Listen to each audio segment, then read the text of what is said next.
dito yung Local Valley Hostel. Dito tayo. Sa Kuta area to. Kasi tomorrow, alis na rin naman akong maaga. Kaya nag-hostel na lang ako. For tonight. Pero maganda, oh, look. Diba? Yan yung common area. Ang tao tahimik. Tapos ito.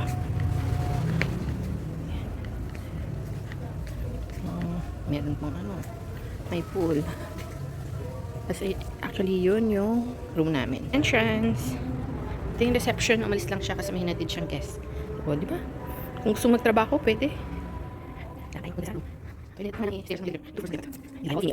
Dito ko 301 to 304.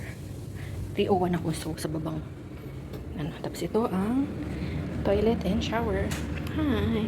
Dorm type lang kasi bukas alis na rin ako maaga. So, dalawa siya. Malinis, ganda. Tapos, ito oh. Oh, may pa-pool. Taray. Tapos, meron lang 1, 2, 3, 4. 4 bunk beds.